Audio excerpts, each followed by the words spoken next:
Bonjour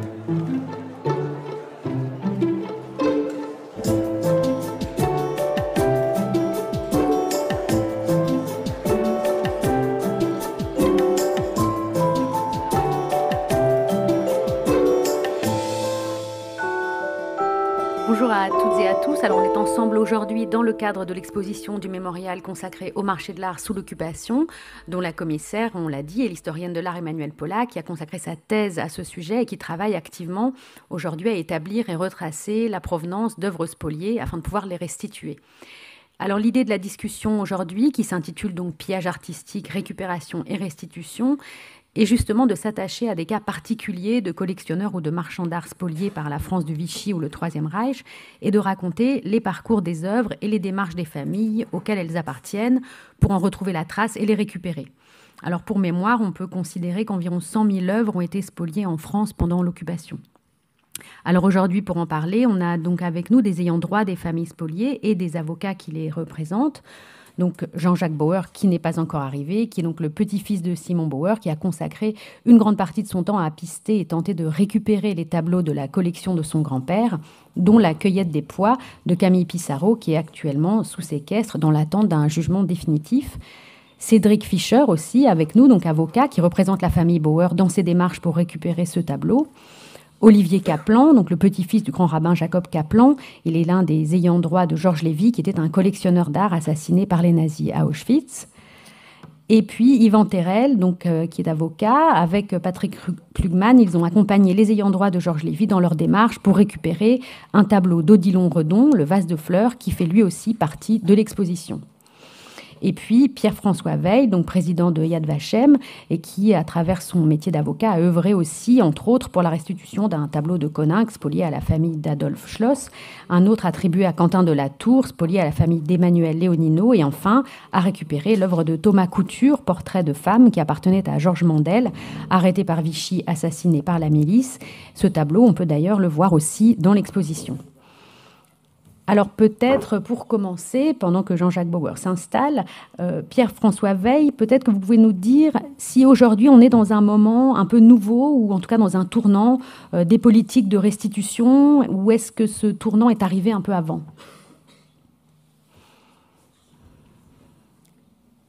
Bonjour. On est probablement dans un tournant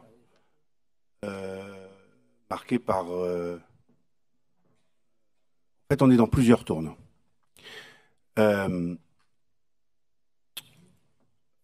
Le premier tournant, c'est effectivement que la question des restitutions des œuvres spoliées pendant la guerre est devenue un vrai sujet de préoccupation. Ça n'a pas toujours été le cas. Pour des raisons différentes, ni pour leurs légitimes propriétaires, ni pour les autorités publiques, ni pour, j'allais dire, l'ambiance médiatique ou l'ambiance nationale en général. Pour un certain nombre de raisons, pendant très longtemps, personne ne voulait parler de cela. Les victimes de spoliation, parce que il y avait des sujets beaucoup plus importants qui n'avaient pas été traités. D'abord, celui de la reconnaissance de l'État dans ce qui s'était passé en France.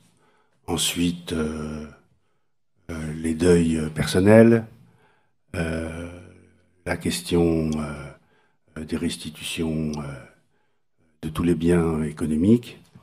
Et il a fallu une longue étape pour qu'on se pose la question des œuvres spoliées, étant entendu que une grande partie avait été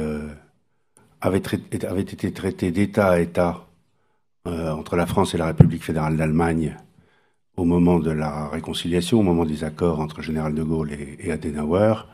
Vous évoquiez le chiffre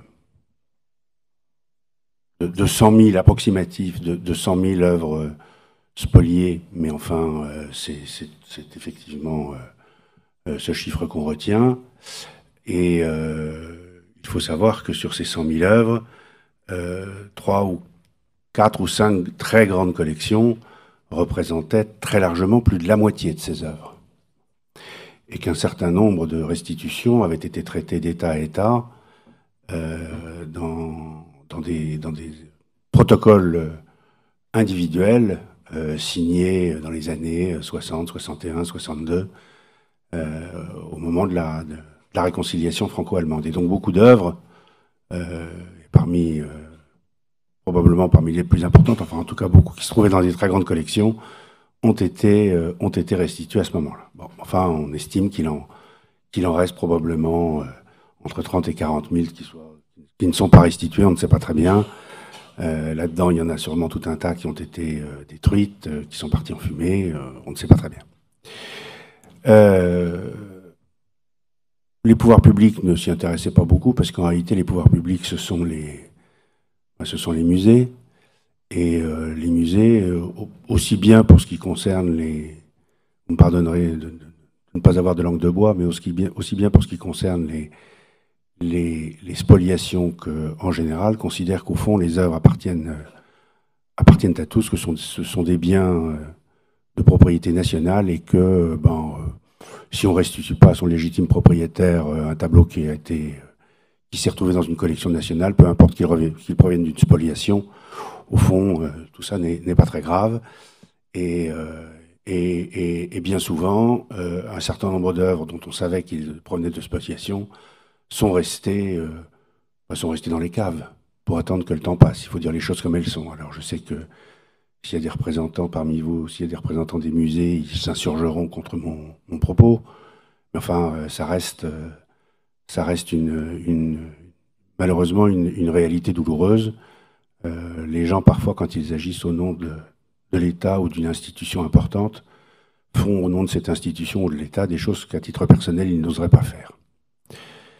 Et puis, il y a une autre raison pour laquelle... alors, ça aussi, ça a beaucoup changé sous la pression médiatique et le fait que les questions de tout ce qui tourne autour de la Shoah et tous les combats qui ont été portés par cette maison en particulier, par le mémorial, évidemment, sont revenus frapper à la porte, parce que quand on essaye d'enfermer les choses dans un placard, elles finissent toujours par en sortir.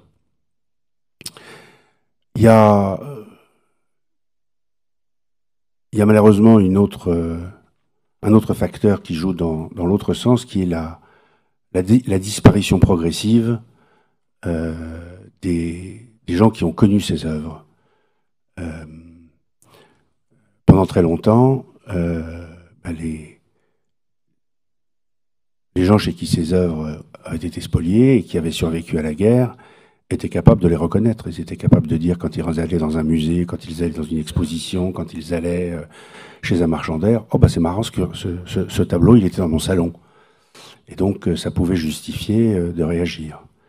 C'était vrai aussi de leurs enfants et parfois de leurs petits-enfants. Malheureusement, maintenant, on s'éloigne de ce temps-là et ça rend de plus en plus difficile l'identification, la reconnaissance immédiate par un légitime propriétaire d'une œuvre qui réapparaît, qui se promène dans un musée, qui se promène à la Biennale, qui se promène dans une exposition et sur lequel quelqu'un en passant le reconnaît et à ce moment-là, éventuellement, décide d'agir. Ça, c'était encore... ça arrivait, ça survenait dans les années 70. Dans les années 70, il n'y avait pas encore beaucoup d'œuvres qui sortaient, mais dans les années 80, des tableaux étaient saisis et donnaient l'occasion ensuite éventuellement de contentieux de procédure. C'est malheureusement, ça l'est encore, mais il y a encore des procédures en cours, et il y a encore des occasions comme celle-ci, mais malheureusement, il y en a évidemment de moins en moins, parce qu'il faut que les descendants, petits-enfants, M. Bauer, vous êtes de ceux-là, ou arrière-petits-enfants, s'intéressent à la collection qui était dans la famille, ou à des œuvres qui étaient dans la famille, et combattent pour cela, mais malheureusement, le temps passe. Euh, ces procès ont aussi permis que la jurisprudence évolue. Il y a un certain nombre de décisions de jurisprudence dans la fin des années 50, dans la fin des années 60, de revendications d'œuvres par des personnes spoliées directement qui ont perdu leur procès pour cause de prescription. Et aujourd'hui, la jurisprudence a évolué depuis une vingtaine d'années. Et aujourd'hui, la prescription est un argument qui saute dès lors qu'il peut être établi que je ne peux pas dire le propriétaire actuel, mais le détenteur de l'œuvre en question, il peut être établi que c'est une détention de mauvaise foi, c'est-à-dire que c'est une détention par quelqu'un qui avait tous les moyens de savoir que cette œuvre était une œuvre spoliée et que par conséquent, sa détention est illégitime. Alors voilà beaucoup de facteurs qui ont poussé au changement. Et puis aujourd'hui, aujourd'hui le Mémorial de la Shoah fait un colloque. C'est un sujet auquel on s'intéresse. Madame Pollack a organisé, a produit cet ouvrage et organisé cette exposition. Et puis ensuite, il y a eu un certain nombre d'événements médiatiques qui ont donné un petit peu d'importance. La découverte absolument incroyable de la collection Gurlitt, par exemple, et tout d'un coup, le fait que 600 œuvres d'un seul coup, soit 600 ou 700, je ne sais plus, ou 1500, soient ressorties et se soient retrouvées,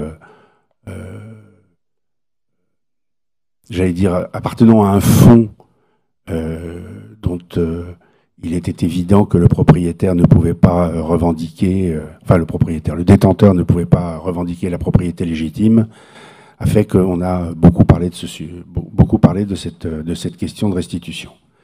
Il reste que c'est un combat qui se poursuit. Je vois un nombre de gens, j'allais dire autour de cette table ronde, mais le long de cette table rectangulaire, plus exactement, dont c'est le combat quotidien ou sinon hebdomadaire d'essayer de récupérer pour des familles qui ont été spoliées des œuvres d'art volées. Voilà.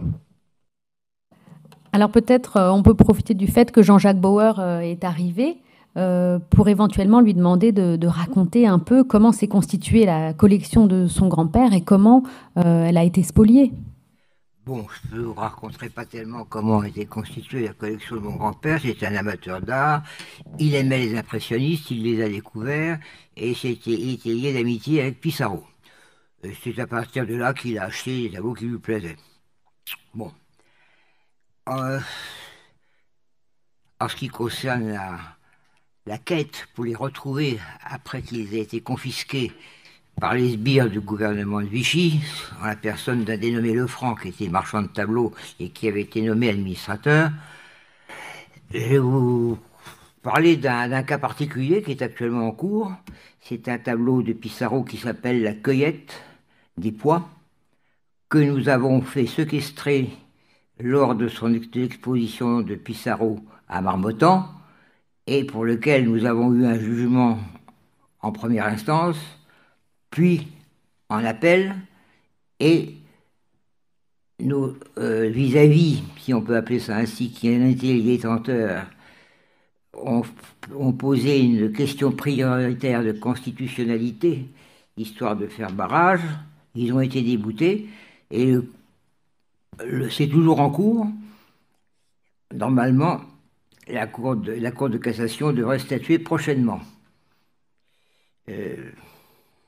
Bon, je ne dirai rien de plus pour l'instant, puisque c'est toujours en attente. Mais enfin, un jugement doit être rendu. Et compte tenu des conclusions de l'avocat général, lorsqu'il a déposé ses réquisitions devant la Cour lors de la question prioritaire de constitutionnalité, à mon avis, ça ne fait aucun doute en ce qui concerne le résultat. Alors ce tableau, je vous en parle parce que c'est un cas particulier. Ce tableau, comme je vous le disais, a été saisi. Il a été saisi chez un... Il a été volé par un comparse de Lefranc, qui était administrateur judiciaire nommé par le gouvernement de Vichy. On l'a retrouvé dans la chambre d'un marchand de tableaux américain qui a toujours pignon sur rue, qui s'appelle Finlay, avec d'autres tableaux. Finlay l'avait acheté à un prix défiant toute concurrence. Il a été saisi par la police à cette époque, dans les années 65, voilà.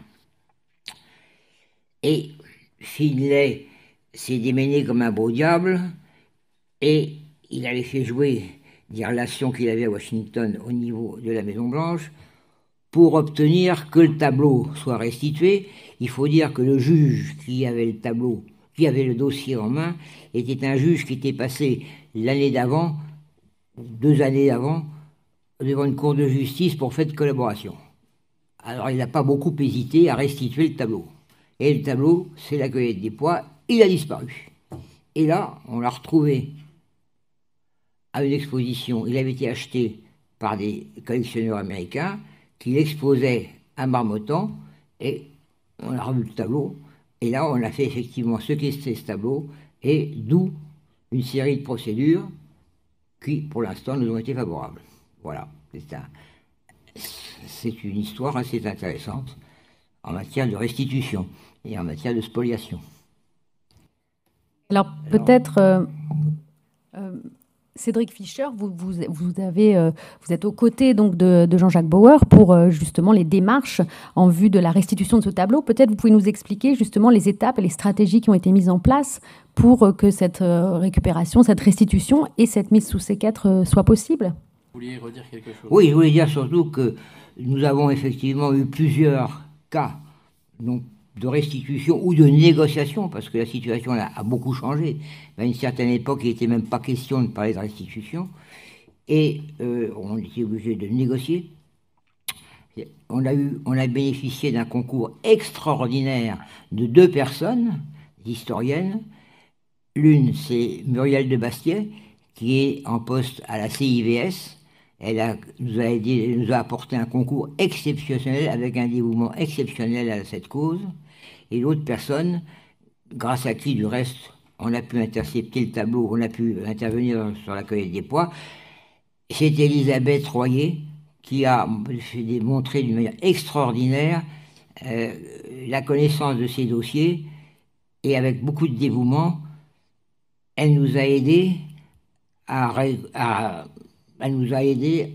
résoudre certains problèmes et à apporter des informations très utiles qui nous ont permis de faire valoir nos droits. Alors, la stratégie... J'ajoute simplement que ces 2 personnes ont agi de façon bénévole. Elles n'ont jamais été rétribuées, elles ont toujours refusé toute récompense.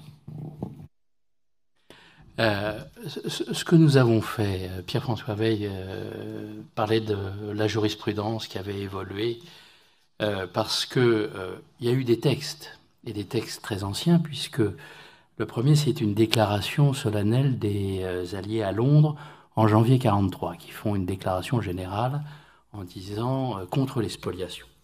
Et puis après, il y a une ordonnance qui est à Alger, qui est prise à Alger, qui est de novembre 1943, et qui vient dire on mettra en vigueur, on transcrira dans la loi française la déclaration solennelle des Alliés. Et puis le 21 avril 1945, il y a une ordonnance qui a valeur législative, puisque à l'époque il n'y avait pas encore de Parlement, qui vient dire principalement 2 choses. 1, toutes les actes concernant des biens spoliés sont nuls. C'est pas parce qu'il y a un acte de vente reçu devant un notaire, s'il a été passé dans le cadre de la spoliation, eh bien cet acte est nul. Deuxième chose très importante, tous les détenteurs successifs des biens sont réputés de mauvaise foi à l'égard des victimes de la spoliation. Et il n'est pas indiqué de délai.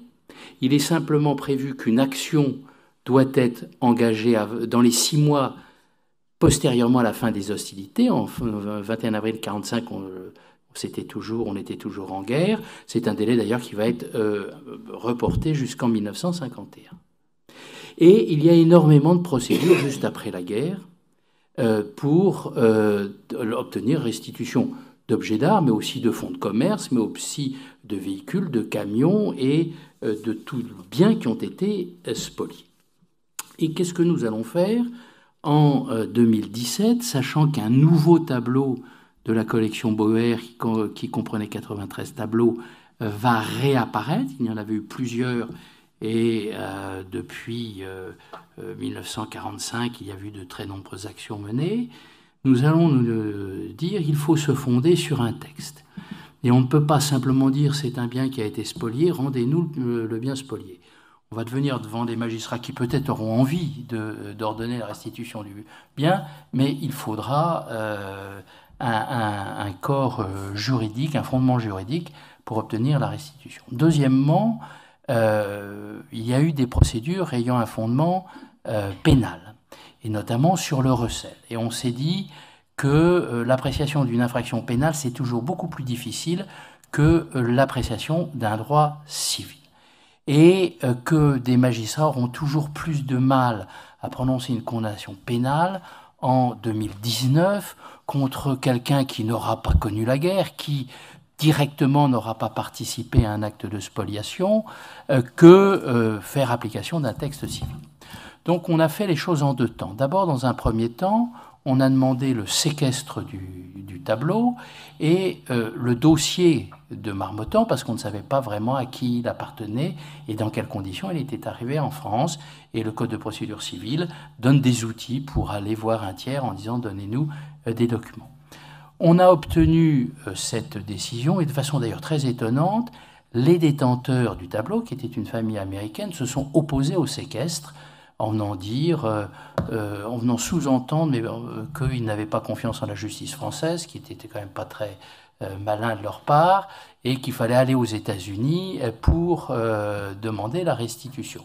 L'ordonnance du 21 avril 1945 donne compétence au président du tribunal, maintenant de grande instance, et elle dit qu'il faut que ça soit une procédure rapide et peu coûteuse. Vous imaginez qu'on avait un argument assez facile quand on parlait d'une procédure aux États-Unis. Et puis on a saisi le président du tribunal, car en principe c'est en la forme des référés, donc procédure d'urgence. Il se trouve que le tribunal à Paris a décidé de statuer à 3 magistrats, ce qui est prévu par le Code, et on a obtenu un jugement ordonnant la restitution du tableau et venant dire, notamment l'article 4 de l'ordonnance du 21 avril 1945 qui dit que les détenteurs successifs sont de mauvaise foi, et bien que ça s'appliquait. Car les détenteurs venaient dire « mais nous on a acheté ça aux enchères, on ne pouvait pas savoir, on est de totale bonne foi ».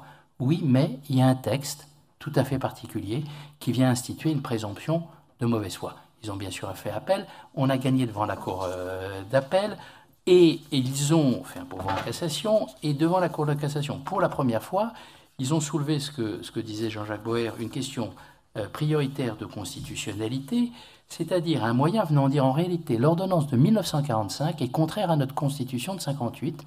Pourquoi ? Parce que la constitution de 1958, par référence à la Déclaration des droits de l'homme et du citoyen de 1789, comme chacun le sait, protège le droit de propriété. Il venait dire, mais nous sommes propriétaires, nous avons acheté ça chez Sotheby's, chez Christie's. Le tableau avait déjà été en 65 vendu par l'intermédiaire de Sotheby's. On est de parfaite bonne foi. Nous sommes propriétaires et nous avons droit à la protection de la Déclaration des droits de l'homme. Et sur cette question prioritaire de constitutionnalité, la Cour de cassation a rendu un arrêt le 11 septembre dernier, c'est donc tout récent, et qui, pour nous, règle définitivement la question. Et la question de l'actualité de l'ordonnance de 1945, et qui est aujourd'hui impossible à contester, sa légalité est désormais impossible à contester. Et je me permets de vous lire ce qu'a dit la Cour de cassation pour dire qu'en réalité, ils avaient une protection, que dans le cas où une spoliation est intervenue et où la nullité de la confiscation a été irrévocablement constatée et la restitution d'un bien confisqué ordonnée, les acquéreurs ultérieurs de ce bien, même de bonne foi, ne disposent de recours, ne peuvent prétendre en être devenus légalement propriétaires. La Cour de cassation dit un bien spolié, même si on est de bonne foi, même si on l'achète aux enchères, on ne peut pas en être devenu propriétaire. Parce que on ne peut pas acquérir un bien, légitimement, un bien qui a été spolié. C'est une décision de la Cour de cassation absolument essentielle. Puis la Cour de cassation dit aussi aux gens, vous avez des recours. Et l'ordonnance de 1945 dit, vous avez des recours, allez vers les maisons de vente qui devaient faire leur travail. En l'espèce, c'est un tableau qui figurait au répertoire des biens spoliés, qui figurait dans le catalogue raisonné de Pissarro comme appartenant à la collection Boer. S'ils ne savaient pas, ils devaient savoir. Voilà ce qu'on a mis donc en place. Et alors aujourd'hui, on a donc un arrêt de la Cour de cassation qui statue sur une question prioritaire de constitutionnalité qui a donc une force tout à fait importante. La Cour de cassation n'a pas réglé l'affaire au fond, mais on comprend bien qu'on n'a pas beaucoup de crainte sur l'arrêt au fond de la Cour de cassation sur le pouvoir qui portait d'ailleurs sur la protection du droit de propriété. On a donc là, ce qui est important dans ce dossier, et parce qu'il y en a d'autres, on a un cycle à peu près parfait de la procédure qui se termine à la Cour de cassation qui vient dire l'ordonnance du 21 avril 1945, toujours en vigueur, ces dispositions sont valables, elles ne sont pas contraires à la Constitution de 1958, et aujourd'hui, il suffit de s'en saisir et de les appliquer. Alors, c'est intéressant ce que vous dites, Cédric Fischer. Vous parlez justement de cette question de la bonne ou de la mauvaise foi. On sait que la plupart de ces œuvres spoliées figurent sur des listes, que ce soit des listes dans les pays concernés ou des listes internationales. Il y a des répertoires, il y a des inventaires. Et finalement, on peut imaginer qu'aujourd'hui, aucun conservateur, aucune salle des ventes, aucun acheteur ne peut ignorer ce qu'il achète. C'est peut-être ça aussi qu'il faut évoquer, peut-être les uns et les autres. Vous pouvez répondre à cette question. Oui, de façon théorique, je peux dire que nous venons de faire saisir un nouveau tableau. Saisir, c'est pas exact. Mettre sous séquestre un nouveau tableau qui devait passer en vente d'ailleurs aujourd'hui même, et en banlieue parisienne, et un commissaire-priseur l'avait mis à son catalogue. Il a dû bien sûr le retirer. C'est le début d'une nouvelle procédure. Donc ça veut dire qu'aujourd'hui encore, alors c'était pas une grande maison de vente, mais aujourd'hui encore, alors que l'accès à l'information est quand même très très très très facile, un tableau qui était répertorié comme appartenant à la collection Boer, eh bien un commissaire-priseur n'a pas hésité à le mettre à son catalogue. En ligne, la déclaration de l'avocat général à la Cour de cassation lors de la comparaison de l'audience concernant la question prioritaire de constitutionnalité. Voilà ce que déclare l'avocat général. Sur le fond du litige, le ministère public entend s'associer pleinement à l'argumentation des consorts Boer tendant à la confirmation du jugement rendu le 7 novembre 2017 en la forme des référés par le tribunal de grande instance de Paris. Jugement qui nous restituait le tableau. Voilà, je voulais simplement lire ça parce que... Alors, j'ai du mal à comprendre maintenant la poursuite. Je vois pas ce que peuvent dire les hauts magistrats quand ils vont avoir devant eux le dossier. Non, mais c'est que j'ai fait séquestrer et saisir un tableau à Londres, qui est un des plus beaux tableaux de Pissarro, qui s'appelle La Faneuse. Ce tableau a été mis en vente par une gente dame appartenant à la société française. Et il a été donc saisi, séquestré, restitué. On a fini par faire un accord quand même avec elle parce que c'était un peu compliqué à l'époque. La situation n'était pas la même. Jacques Chirac n'avait pas encore fait de déclaration. Depuis, ça a beaucoup changé. Avant, c'était pas si facile que ça à ce point de vue-là. Et donc, nous avons fait un accord avec cette dame pour reprendre le tableau, le revendre à compte et demi, et ça s'est arrangé à peu près comme ça. Mais en fait, si je vous signale ça, c'est que cette procédure, c'est que à Londres, en Angleterre, il m'a fallu 3 semaines, même pas 3 semaines, pour obtenir gain de cause et régler le problème. Combien de temps ça fait là? Non, ça fait 2 ans. Pour une procédure française, on est dans des délais très raisonnables. Hein, non, mais parce que la détentrice a compris. Et là, on a eu en face de nous des détenteurs qui n'ont rien compris, qui n'ont pas compris ce qui s'était passé en France. Et un de leurs arguments, on ose le dire, et Jean-Jacques Boer m'avait demandé de prendre des conclusions pour protester, c'était de dire, mais on nous fait un mauvais procès parce que nous sommes juifs et nous donnons à la synagogue. Et c'était un des arguments importants, ce qui était assez... Bon, non, on a eu beaucoup de chance. Vous essayez d'arranger. Ils ont dit que c'est parce qu'ils étaient juifs. Oui, on les poursuit. Voilà. C'est ça. Bon, on a eu, à vrai dire, on a eu de la chance. Ils n'ont pas été très bien conseillés ni bien défendus. Mais en termes de délai, on a des délais à peu près raisonnables pour la France. Alors peut-être, Olivier Kaplan, je vais vous donner la parole aussi pour que vous puissiez nous présenter à la fois donc Georges Lévy, sa collection, et puis finalement comment l'histoire de cette collection a fait qu'elle a connu une destinée si complexe et qu'aujourd'hui encore, il y a beaucoup de questions. Je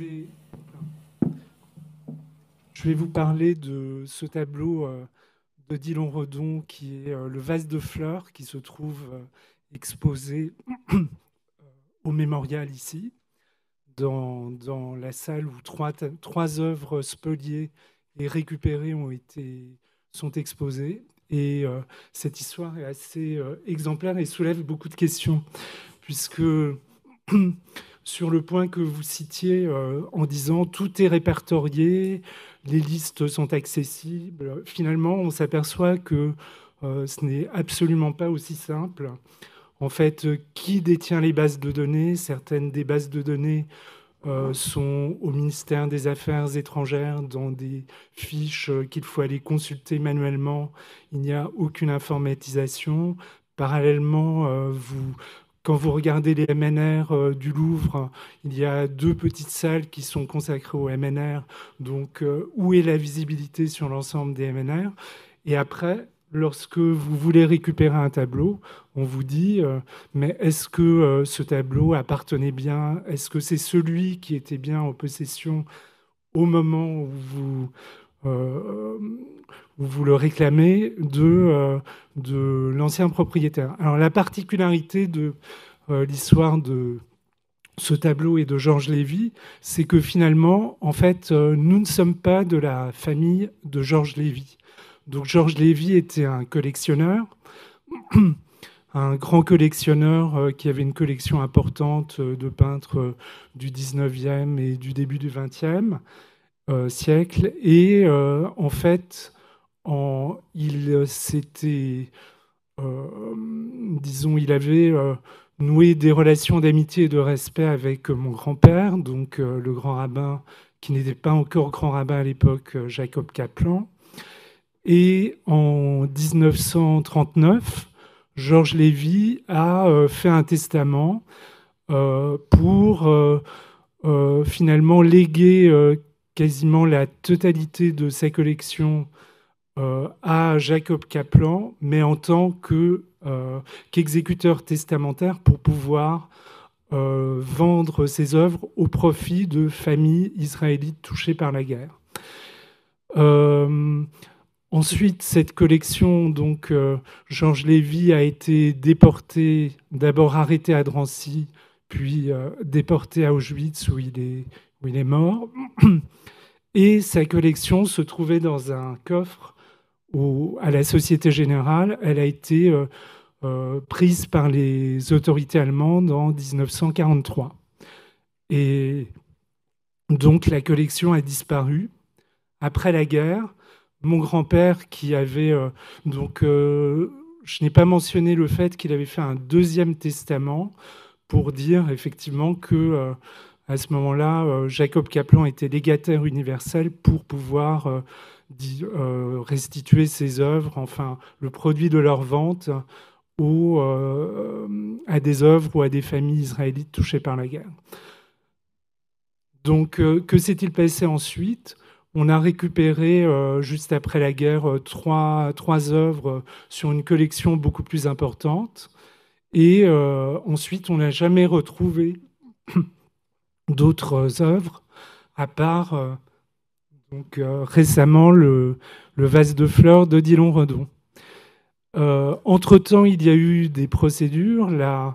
L'Allemagne a mis en place la loi Brugge, qui a permis de réclamer une indemnisation sur 50% de la valeur des œuvres, mais d'une valeur qui était fortement diminuée, puisque la jurisprudence était de dire que cette valeur était estimée au moment de la spoliation. Donc il y a une première restitution qui a été ensuite reversée à des œuvres, et par la suite, la mise en place de la CVIS, la Commission sur les spoliations, a été saisie du dossier, et on a obtenu une restitution. Alors, qui a fait ce travail ? En fait, mon grand-père était décédé, et Régine Mogg a fait un travail. À un moment, s'est dit, mais on me parlait de la collection Georges Lévy, de quoi s'agit-il ? Et donc, elle s'est plongée et a reconstitué une documentation extrêmement importante. Et ensuite, s'est aperçu qu'il y avait la matière à demander des restitutions et à rechercher ces œuvres. Elle l'a fait avec l'aide, à l'époque, d'Henri Agenberg, qui a intervenu de manière importante auprès de la CVIS. Et finalement, c'est le Premier ministre, François Fillon, qui a décidé lui-même d'attribuer directement les sommes récupérées au profit en fait du Fonds social juif unifié, du Kazib Kojazor et de l'OSE. Donc on pourrait imaginer que l'histoire s'arrêtait là. Mais en fait, l'idée de Régine avec l'ensemble de ses frères et sœurs a été de se dire il n'y a aucune raison de laisser échapper, de laisser se poursuivre cette forme d'injustice qu'est une spoliation. Nous voulons récupérer ces œuvres pour qu'elles puissent bénéficier justement à des victimes de la Shoah. Et donc, c'est un travail d'extrêmement longue haleine. Et donc, à ce moment-là, elle a commencé à travailler avec des chercheurs de provenance. Donc, on a contacté Emmanuel Pollack, qui a fait un travail remarquable.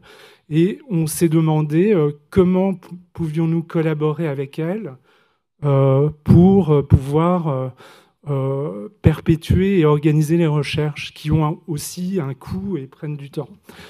Et donc, nous avons pris contact avec Patrick Lugman et Yvan Terrel, qui ont accepté de nous aider dans ce qui n'était à l'époque quelque chose, un montage abstrait, puisqu'il n'y avait aucun cas qui se présentait.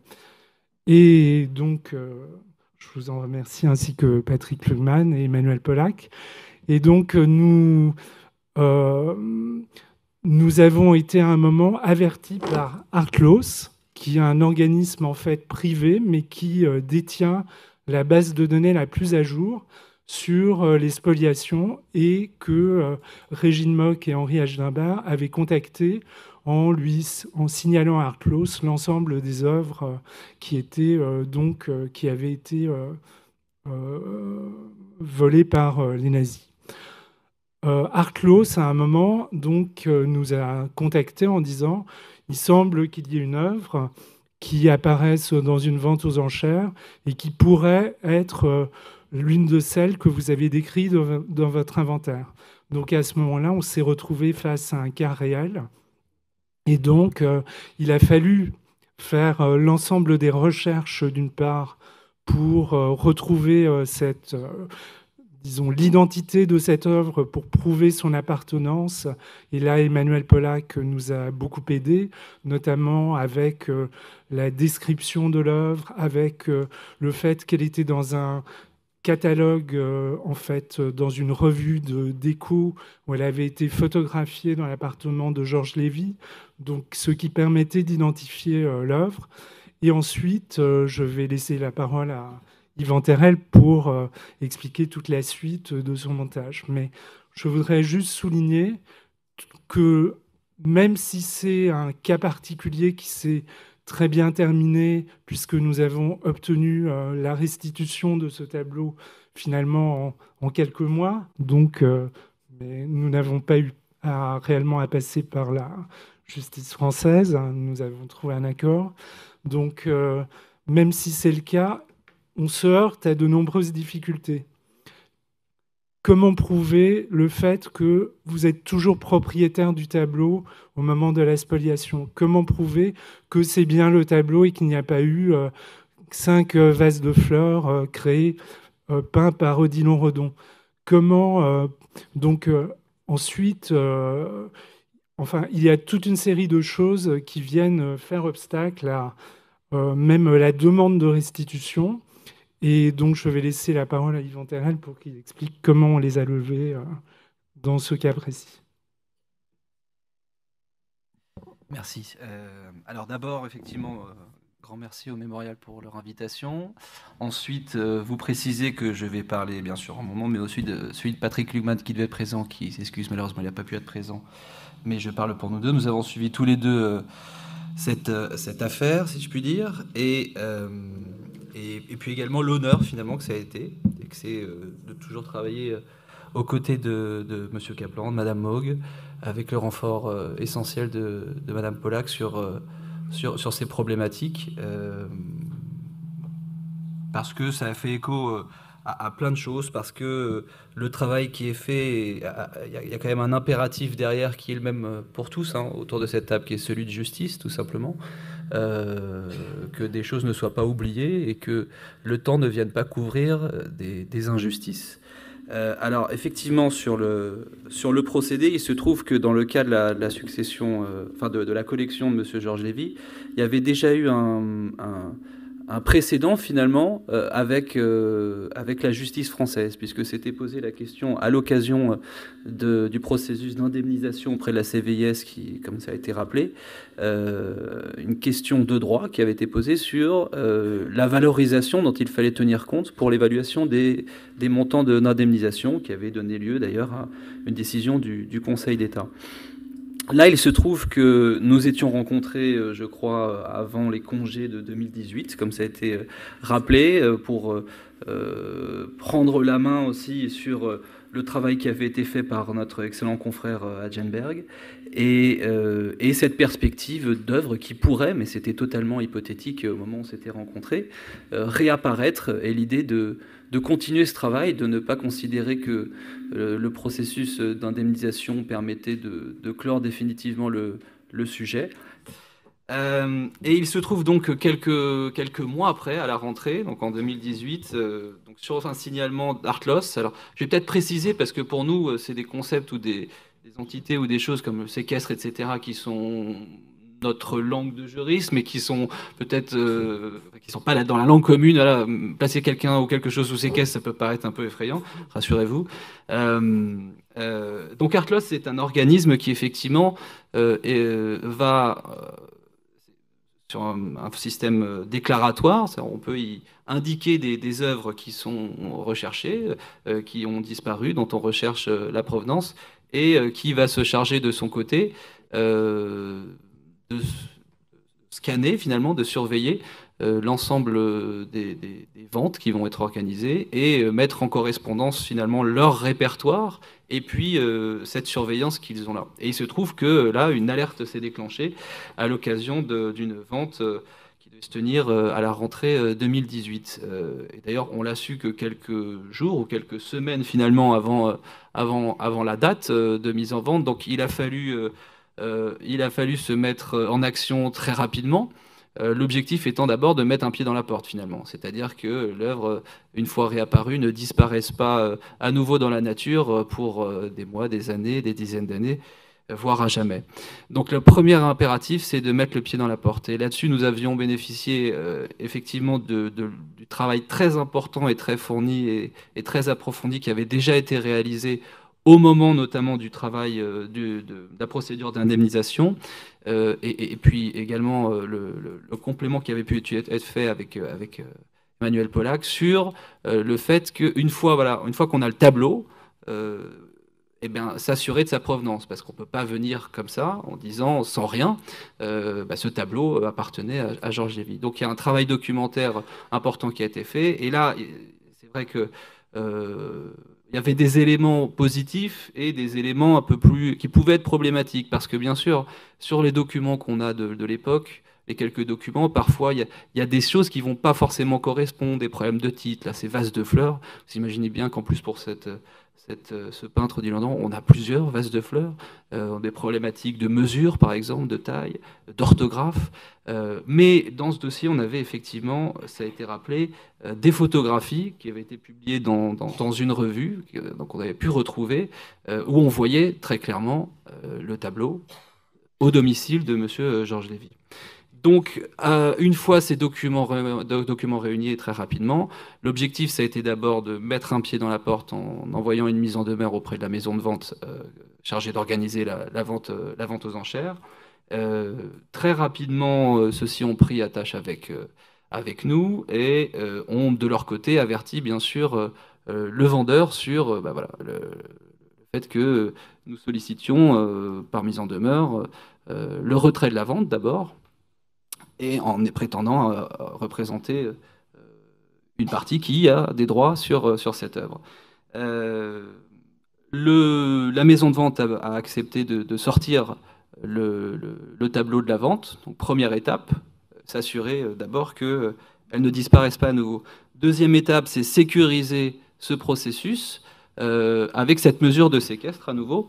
Alors, le séquestre, c'est quoi? C'est un acte de dépossession, finalement, d'entre les mains d'un détenteur d'un objet, d'un bien ou d'un droit, pour le remettre entre les mains d'un tiers qui sera chargé, qui aura une mission de séquestre, c'est-à-dire de conserver et de préserver tel objet entre ses mains. Il n'a aucun intérêt, lui, personnel, à cette détention. C'est pour ça que c'est un tiers tant soit peu objectif, si je puis dire, et qui va le détenir le temps de trancher, le temps que la justice ou que les parties tranchent sur la question de la propriété et à qui doit revenir ce bien. Et ensuite, la mission du séquestre s'achève une fois que le bien est remis à l'une ou l'autre des parties.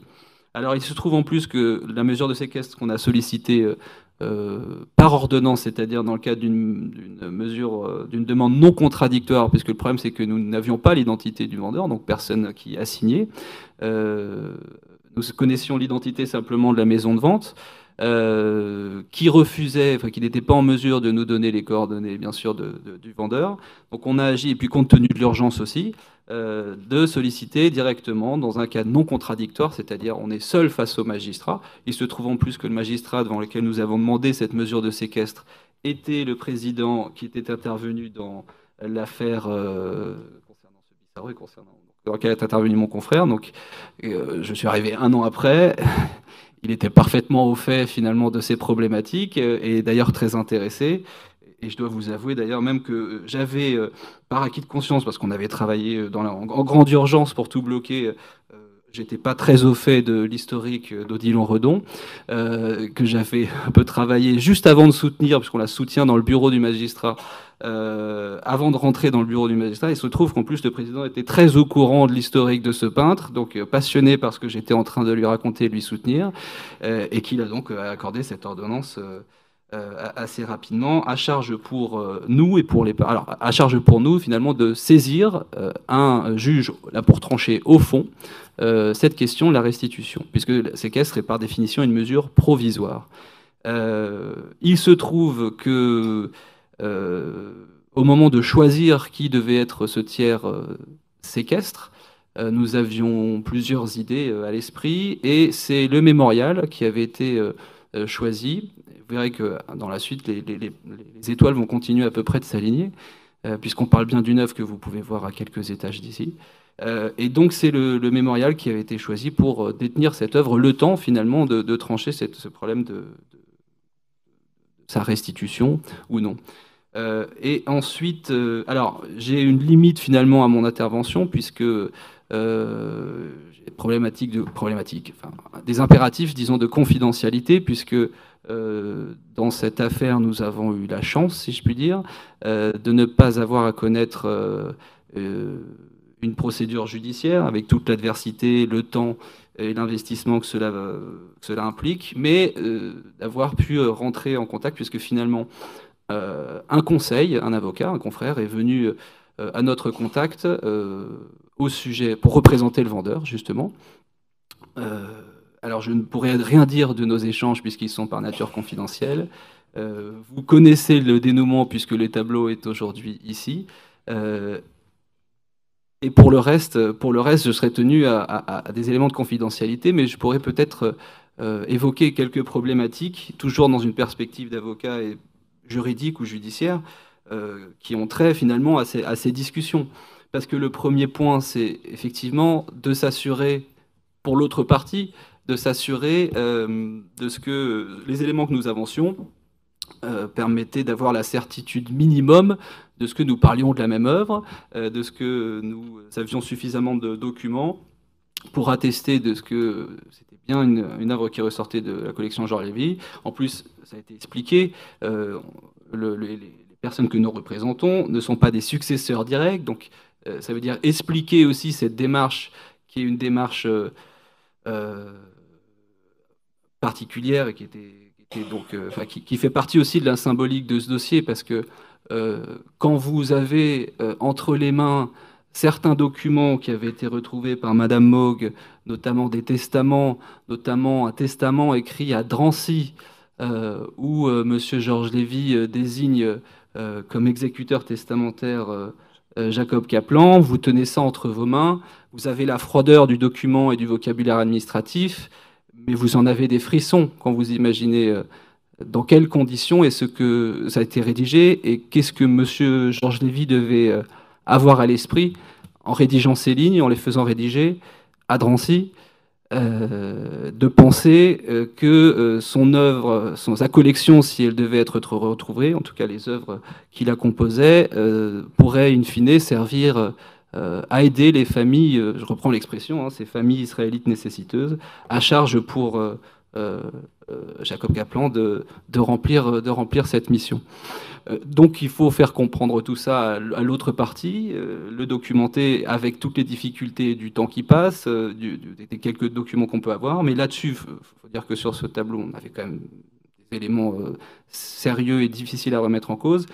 Et puis il y a l'au-delà, parce que forcément que l'on soit face à un particulier ou une institution, on n'est pas forcément d'ailleurs dans une problématique de mauvaise foi ou de retenue, parce qu'on peut comprendre, par exemple, chez un particulier, que la découverte de cette nouvelle, par exemple qu'un tableau est en réalité une œuvre spoliée, puisse aussi faire surgir ou réagir sur des histoires familiales personnelles. Et pas forcément le temps passant et les générations étant passées, enfin, s'étant pas forcément transmis finalement tout l'historique de cela. Donc il y a un aspect humain qui est très important. D'ailleurs, même chez les tiers, parce que je me rappelle encore de ce moment où finalement le tableau est arrivé entre les mains du séquestre, c'est-à-dire dans ces lieux, qu'on a pu le voir. Et je crois qu'il y avait même des personnes qui étaient... puisqu'il était entre les mains de la maison de vente qui était chargée de le vendre jusqu'ici, qui étaient présents pour l'apporter, et eux-mêmes ont expliqué que quand ils ont reçu notre courrier, ils en ont un peu tremblé, pas forcément parce que je reviendrai là-dessus, il se trouve qu'il y avait quand même quelques vérifications qui n'avaient peut-être pas été faites de leur côté. On y reviendra, peut-être, si on a le temps, mais simplement eux, voilà, le fait d'apprendre que cette œuvre-là avait une histoire, que voilà, eux-mêmes en étaient... on avait été, nous l'avait expliqué, on avait été touchés en fait finalement. Donc l'idée après, et je finirai là-dessus, c'est de s'assurer aussi que du côté de l'autre partie, on n'est pas en train de fournir une œuvre ou un tableau pour dissimuler les autres. Donc il est important après de bien comprendre, dans la mesure du possible, s'il y a une histoire, s'il y a d'autres choses, s'il y a d'autres œuvres qui ont pu être détenues là-dessus, et donc de jauger finalement la bonne et la mauvaise foi de chacun, le cas échéant, pour parvenir à s'entendre. Voilà. Je voudrais rajouter à ce que disait Yvan, c'est que c'est là où l'un des adversaires de la restitution, c'est le temps, puisque les ayants droit ne sont plus là.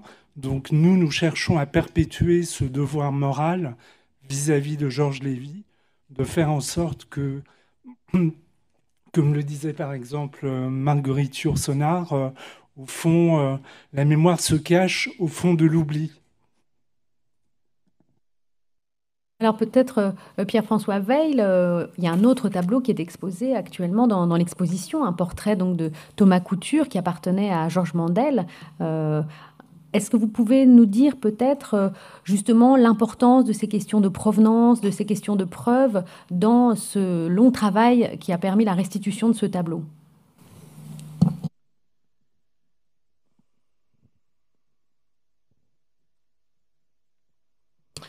Écoutez, chaque tableau est particulier. Chaque tableau a une histoire particulière, y compris après la guerre. Et par conséquent, chaque fois, la restitution de telle ou telle œuvre est le fruit du hasard, d'un long travail, en général, de collaboration entre la famille, des chercheurs de provenance et des avocats, pour aboutir à la restitution d'une œuvre. Et c'est vrai que chaque fois, c'est toujours une grande émotion. J'ai assisté à une quinzaine de restitutions d'œuvres. J'espère encore en voir de nombreuses, dans des circonstances toujours très très différentes, parfois dans le bureau du directeur des archives ou du ministère des Affaires étrangères. La direction des archives fait beaucoup pour cela. Parfois, comme le Gurlitt, effectivement, en Allemagne, dans un musée, enfin comme le Thomas Couture, sur lequel je reviendrai dans un instant.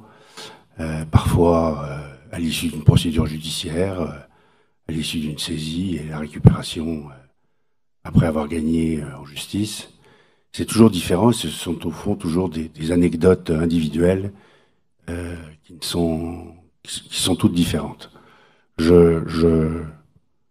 Pour reprendre ce qui a été dit plus tôt, à ce moment-là, en général, le diable se niche dans les détails. Pour parler, par exemple, de ce tableau de Thomas Couture, dont la restitution a été obtenue l'année dernière, il a fallu batailler sur le fait de savoir si c'était le bon tableau, parce qu'il y avait une retouche sur un doigt de la jeune femme, et que ce doigt un petit peu particulier, un petit peu long, posait des questions. Sur un autre tableau, également de Thomas Couture, qui est actuellement encore aujourd'hui exposé dans un musée français que je ne nommerai pas. S'il m'entend, il se reconnaîtra. Il y a des discussions parce que la taille de la toile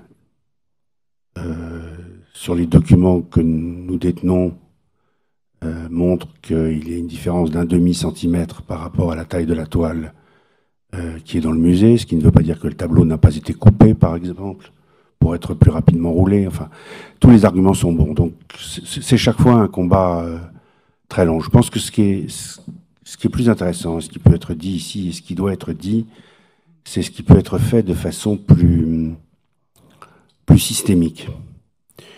Il y a par exemple en France aujourd'hui un paquet d'œuvres qui s'appellent les MNR, qui sont répertoriées, MNR, Musées Nationaux Restitution, récupération, qui sont 2200 œuvres qui ont été réunies ensemble, qui sont déposées dans un certain nombre de musées et qui font l'objet d'un catalogue.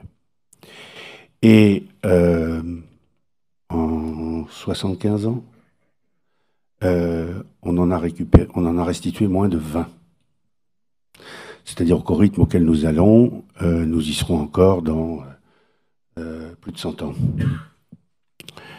C'est une blague. C'est une blague. Et ça résulte exclusivement d'une forme de, pardonnez-moi l'expression, de résistance passive de l'institution à cette restitution, à ces restitutions. Alors, il y a des raisons institutionnelles et puis il y a des raisons humaines. Pendant très très très longtemps, la restitution de ces œuvres était le travail des conservateurs. Vous voyez bien que dans le simple vocabulaire, dans la simple lexicologie, conservateur et restitution, c'est une sorte d'oxymore.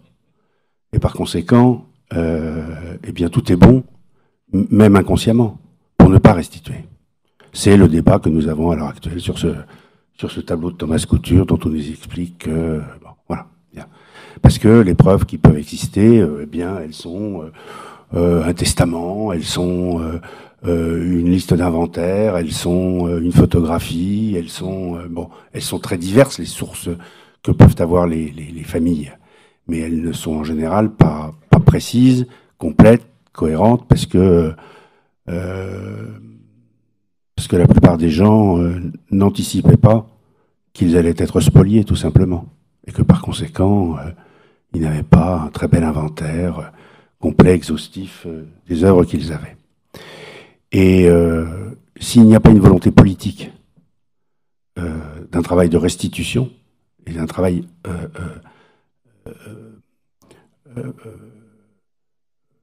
volontaire de restitution, elles ne se feront pas. Alors que ces œuvres sont en France, elles ne sont pas en Russie, ex-URSS, parties roulées dans la botte d'un soldat américain qui est rentré dans l'Arkansas ou n'importe où. Elles sont, voilà. Bon, on sait où elles sont. Et au fond, très peu de choses, pour ne pas dire rien, n'est fait. Alors, depuis l'année dernière, enfin depuis cette année, sous la pression d'une commission de travail qui s'était réunie, il y a un groupe qui a été constitué auprès de la CIVS pour avoir un travail plus proactif de restitution, mais en réalité, ça reste toujours, parce que les institutions administratives sont ainsi faites que voilà, chacun veut conserver son pouvoir, ça reste toujours en partie dans la main des musées nationaux, et ça ne se fera pas s'il n'y a pas une volonté farouche, quitte du reste à la circonscrire dans une période de temps qui serait préétablie, de travail volontaire, de restitution de ces œuvres, comme ça a été fait, enfin, comme les Allemands ont essayé de le faire, avec plus ou moins de succès, sur la collection Gurlitt, sur lequel on a réuni un certain nombre de gens qui avaient pour fonction de faire ce travail de recherche, alors là, non pas de provenance, mais au contraire de recherche de propriétaires des tableaux, et de les identifier, et ensuite de faire ces restitutions. C'est là vraiment qu'il y a un énorme travail à faire. Alors, le Premier ministre, le Président de la République s'en était emparé il y a 18 mois. Ça a débouché sur la création de ce bureau auprès de la CIVS et d'un travail commun avec les moyens de la CIVS, qui ne sont pas très conséquents, mais qui existent toujours tout de même, des moyens en hommes et des moyens budgétaires. Mais voilà, ça reste encore extraordinairement vague. Quand on parle avec les gens, avec les conservateurs de la direction du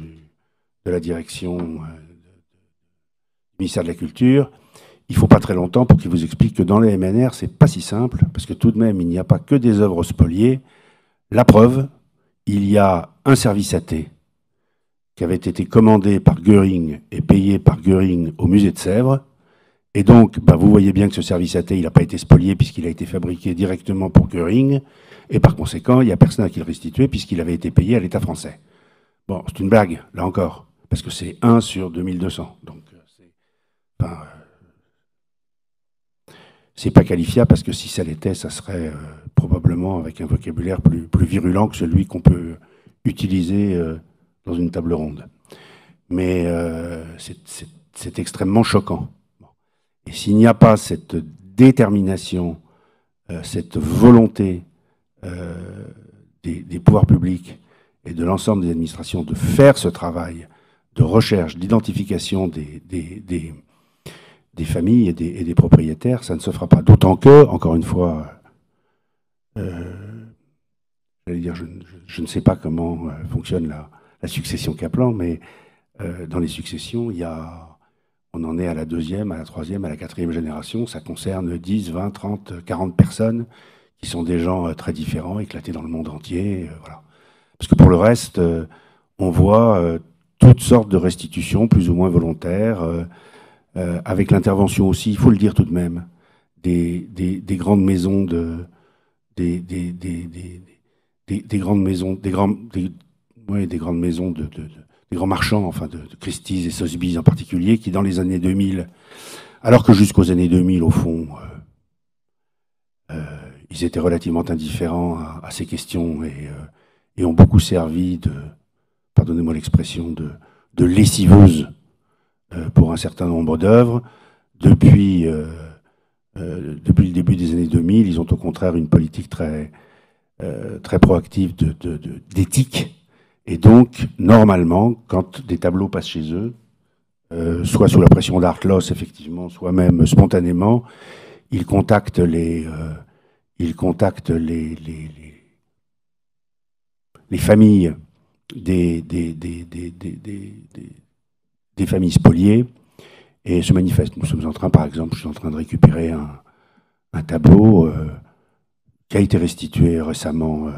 Je ne suis pas en train, c'est fait. Il a été restitué à New York, une cérémonie qui était présidée par le ministre des Affaires étrangères, qui était un tableau qui est passé en vente, qui était au Chili, et une des grandes maisons que j'évoquais tout à l'heure, il est passé en vente chez elle, elle l'a saisi, elle a signalé à la famille, et ça a été aux autorités de police d'abord, et le tableau a été saisi, a été restitué. Mais enfin, tout ça, ce sont des anecdotes, alors que par ailleurs, aujourd'hui encore, il y a en France, pas dans les caves du Vatican, mais dans les caves des musées français, 2000 œuvres qui sommeillent et qui ne demandent qu'à une chose, c'est à retourner chez leur légitime propriétaire.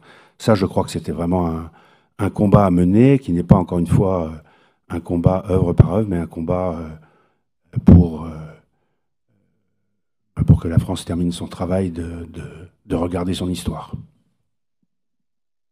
Oui, et d'ailleurs, Pierre-François Weil, on peut dire que parmi ces œuvres MNR, effectivement, on peut peut-être avoir un espoir avec les nouveaux conservateurs, ces nouvelles générations de conservateurs qui se pensent justement beaucoup plus que les précédentes sur les questions de provenance et qui peut-être pourront changer cette dialectique des musées français. Peut-être, c'est déjà un très long combat. Normalement, je crois que maintenant, les musées sont obligés d'afficher sur le cartel qui est au pied d'une œuvre son origine. Alors, je ne dis pas que MNR est inscrit en encre sympathique, par antiphrase, mais c'est tout juste. Il y a vraiment encore, ce n'est pas rentré dans la tête. Il y a sûrement des individus formidables, hein, le sujet n'est pas celui-là, mais ce n'est pas rentré dans la tête de l'institution culturelle française que ces œuvres, au fond, eh bien, elles sont là, mais elles appartiennent à quelqu'un. Elles appartiennent à leur légitime propriétaire. Et comme c'est un concept, c'est ce que je disais au début de mon intervention tout à l'heure, qui est au fond étranger au monde de l'art, dans lequel, au fond, l'art appartient à tout le monde, et la place naturelle d'un musée, c'est dans un tableau, eh bien, pardon, un tableau, c'est dans un musée, excusez-moi. Il en va au fond un peu de même de ces œuvres qui sont à l'abandon depuis. Et puis après tout, et si les Égyptiens venaient nous réclamer ce qui est dans le département d'égyptologie au Louvre. Je ne parle pas de la pyramide. Je crois que ça c'était un cadeau. Je ne parle pas de l'obélisque. Ça c'était un cadeau. Par conséquent, on nous le laissera. Mais les autres, oui. Donc il y a une espèce au fond de réticence naturelle. Même si, effectivement, cette question des restitutions, la question morale se pose, etc., il y a tout de même une réticence naturelle. Du reste, on a mis sur le... je vais peut-être choquer, mais quand la question a été évoquée par les plus hautes autorités, on a mis un peu en parallèle les restitutions d'œuvres spoliées par les nazis en France il y a 75 ans, et puis ce qu'il y a dans les musées qui vient effectivement de pillages consciencieusement organisés au XIXe siècle, au Mali ou au Dahomey. Mais enfin, voilà, c'est tout de même une comparaison un peu bizarre, quoi. Ça traduit à mon sens un dérèglement cérébral qui est assez étonnant, voilà. Donc, je pense vraiment qu'il n'y a pas une complète prise de conscience de cette question de la nécessaire restitution des œuvres spoliées.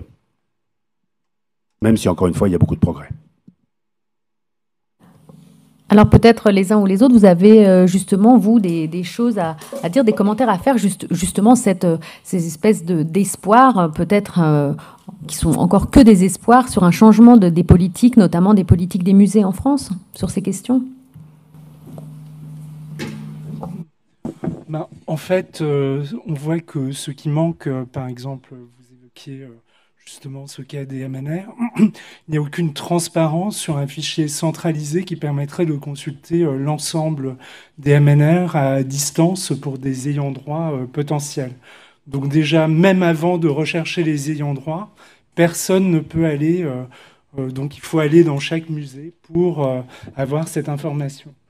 Deuxièmement, dans les musées, vous n'avez pas de poste comme vous l'évoquiez, de chercheur de provenance. Donc ce poste n'existe même pas. Et la formation de chercheurs de provenance qui nécessite une multidisciplinarité importante n'existe pas en France. Donc on voit tout le chemin qu'il y a à parcourir. Et on sait d'ailleurs que désormais, les grandes maisons de vente, on évoquait Christie's et Sotheby's, ont des départements de provenance et que c'est quelque chose d'assez systématique maintenant.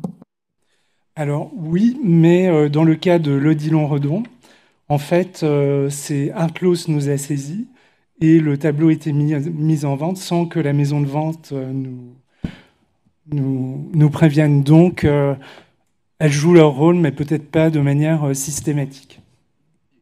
Et sachant que, normalement, l'obligation de vérification pèse bien sur les maisons de vente, parce que vous avez une déontologie, des obligations déontologiques qui précisent bien que c'est à la maison de vente de consulter les bases de données françaises, internationales disponibles et d'interroger les organisations compétentes lorsque ils ont des objets à mettre en vente. Donc, en réalité, normalement, même le travail de recherche ou de provenance, parce que l'initiative aujourd'hui, c'est au moment où les œuvres réapparaissent. Les œuvres réapparaissent le plus souvent entre les mains de ces maisons de vente. C'est la balle est vraiment dans leur camp, si je puis dire, pour la détection même du problème, parce que on le voit bien. Là, je parle pas des musées ou des MENER ou d'autres. Quand c'est bien, on atterrit entre les mains de particuliers, et on l'a vu.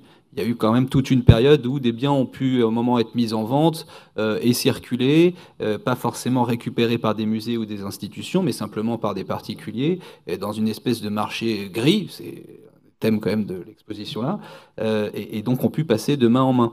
Et ce moment où il va être récupéré, c'est un moment indispensable parce que avant et après, on a tant du côté de la famille spoliée finalement, l'absence de possibilité de pouvoir le localiser, que parfois même du côté du particulier où a atterri l'œuvre, où ça a pu passer de main en main. Alors juridiquement, bien sûr, ce sera annulé, mais il n'y a pas forcément de conscience. Et puis, même l'historique avec tout ce que cela voulait dire, peut-être d'histoire sombre familiale, n'a peut-être pas été transmis. Donc ce travail, il est essentiel, parce que sinon, la situation, elle sera tout simplement figée, et figée à jamais.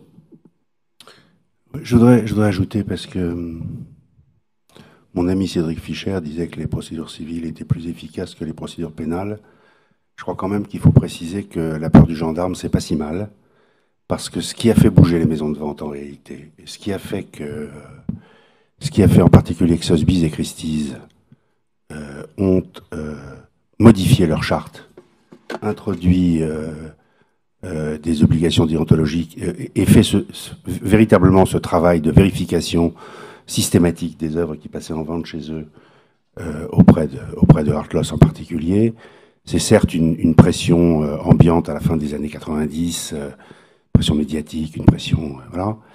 Mais c'est aussi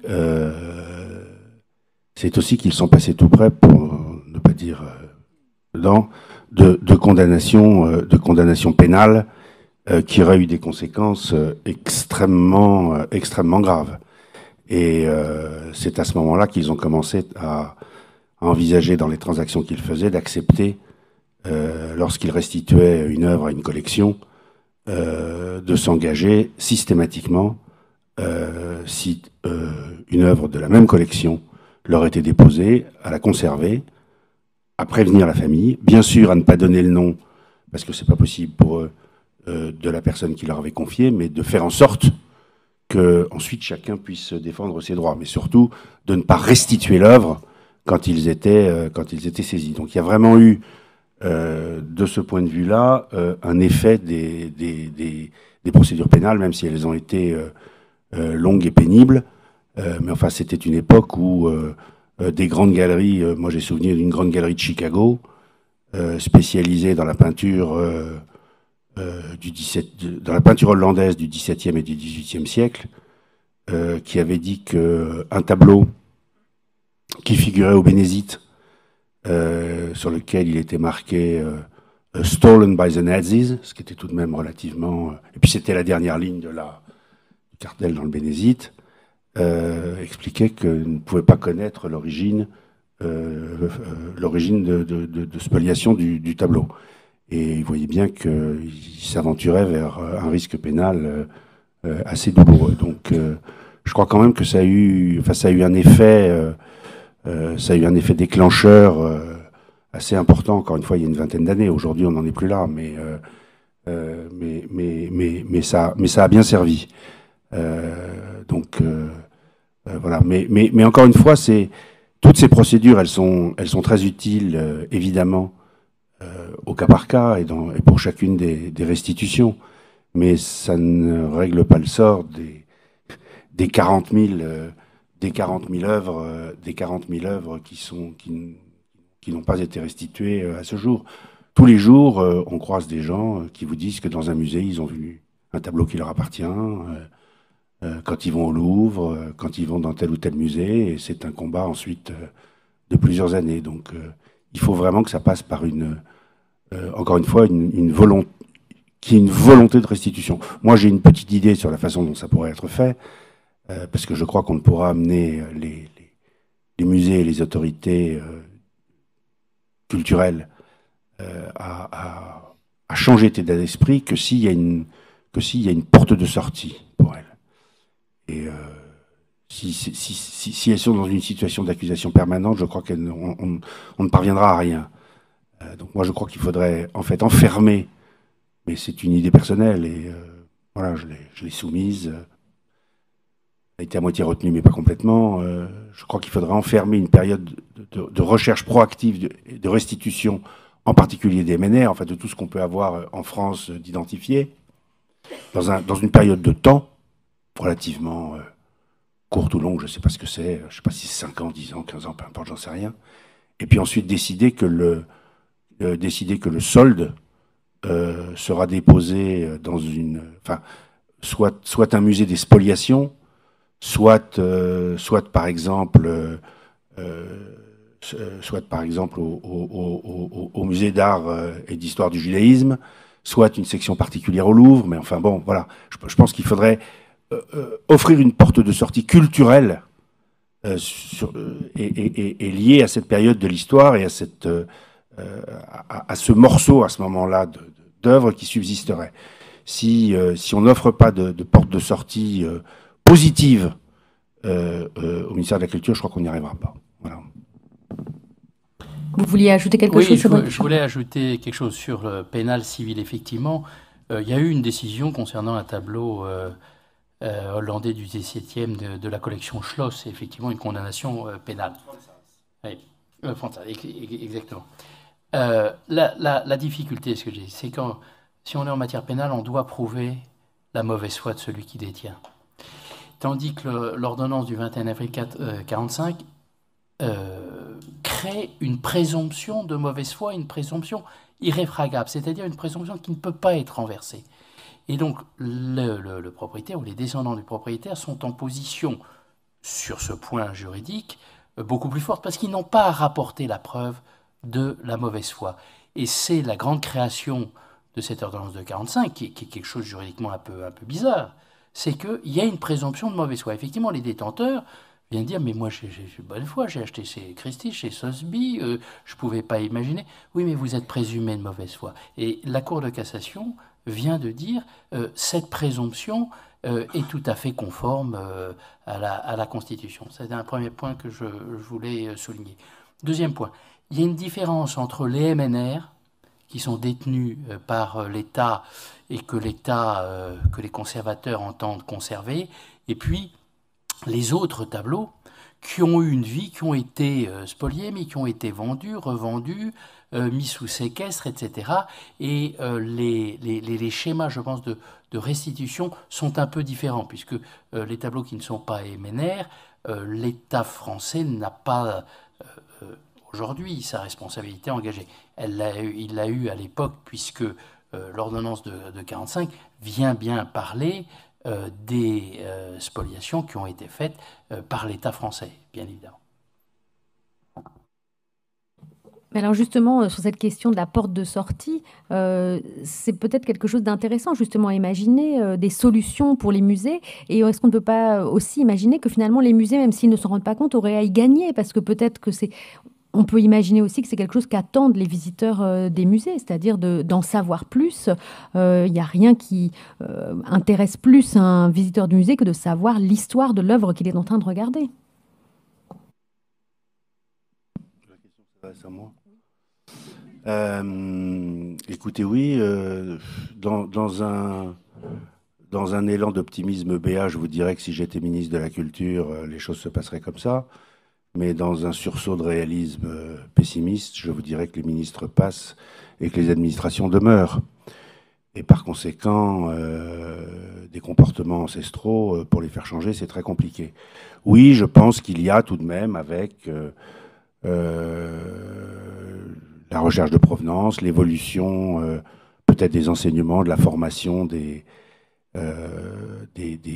conservateurs, des habitudes progressifs qui se prennent de modifier les comportements. Mais enfin, quand vous êtes le conservateur du musée d'une petite ville de 20 000 ou 30 000 habitants et que un des fleurons de votre musée, c'est un tableau qui a une origine douteuse, il faut un sens aigu du sacrifice professionnel pour vouloir absolument tout faire pour retrouver la famille qui en est le légitime propriétaire. C'est tout de même très, très, très difficile. Encore une fois, conservateur et restitution, c'est une sorte d'oxymore. Par conséquent, je crois que s'il n'y a pas une volonté de créer un groupe de travail qui serait dédié à cela, je ne suis pas sûr qu'on y arrive. Même si, encore une fois, effectivement, il y a certainement pour les musées beaucoup à en tirer, oui, bien sûr, vous avez raison. Et puis ce qui est étonnant, on l'oublie d'ailleurs souvent, c'est que au moment de la libération, la France avait fait de véritables démarches d'indemnisation, de restitution, même si elles ont été bien sûr incomplètes et imparfaites, c'est le moins qu'on puisse dire, mais elles ont été immédiates dès 1944 jusqu'en 1949 par l'intermédiaire de la commission de récupération artistique avec Émile Thérouanne, Albert Henrault, Rose Valland. Ils vont restituer, indemniser, établir un répertoire des biens spoliés, organiser une exposition des œuvres récupérées d'Allemagne à l'Orangerie en 1946. Je crois qu'à l'époque, il y avait 2/3 des 61 000 objets retrouvés qui avaient été restitués en 1949. Comment est-ce que finalement tout cet élan, ça partait très bien, c'est finalement arrêté? C'est-à-dire que très tôt, l'État avait bien réagi. Est-ce que les uns ou les autres, vous avez une hypothèse? Bon. Une hypothèse, c'est qu'il y a une volonté affichée générale d'une politique publique, mais que la pesanteur et la nature des administrations, donc des conservateurs de musées, c'est de conserver justement leurs œuvres. Et je voudrais souligner peut-être un autre point dont qu'on n'a pas forcément évoqué, c'est la dimension internationale. Le marché de l'art est international, les maisons de vente sont internationales. Et donc, quand vous prenez, par exemple, les États-Unis, si vous devez récupérer une œuvre aux États-Unis, vous savez que vous allez faire face à des frais de recherche, mais de procédure extrêmement importants qui dissuadent complètement la possibilité de restituer. Et les États-Unis, qui au début étaient très en pointe sur le principe des restitutions, en particulier par les autres, donc, quand ils se sont rendus compte qu'une partie des œuvres dans leur musée avait été achetée en 1943 par la Suisse auprès de marchands d'art, qui faisaient les intermédiaires, donc ils ont complètement cessé cette politique. Et ce que je me demande, c'est s'il y aurait un moyen d'évoquer avec ce groupe de travail l'idée qu'on finance finalement cette recherche de provenance, même à un niveau international. C'est utopique, je le sais, mais je pense que ce serait ce qui serait le plus efficace.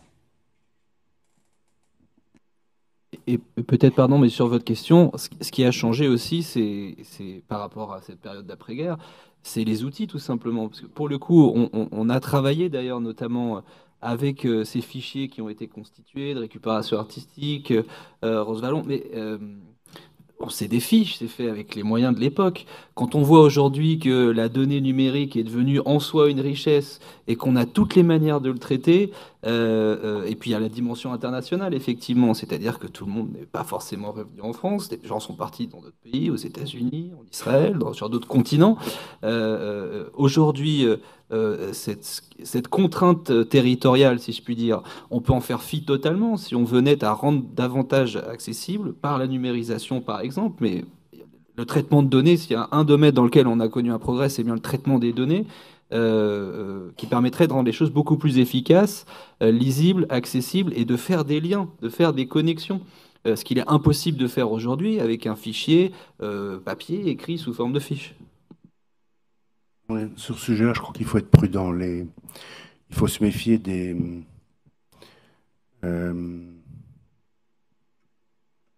fausses bonnes idées. Il faut bien voir que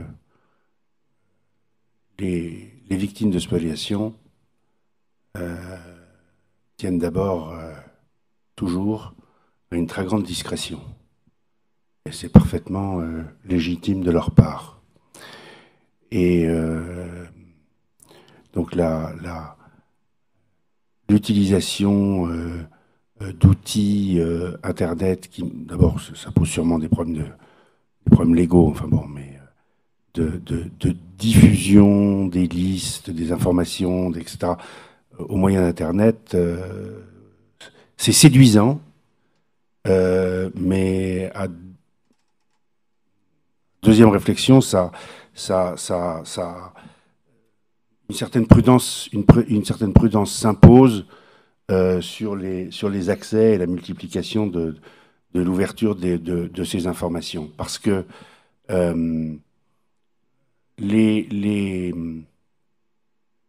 aujourd'hui, comment dire, les familles des spoliés, s'il n'y a pas un début d'investissement de leur part pour revendiquer la propriété d'une œuvre, rien ne se fait. Et je pense que ce serait extraordinairement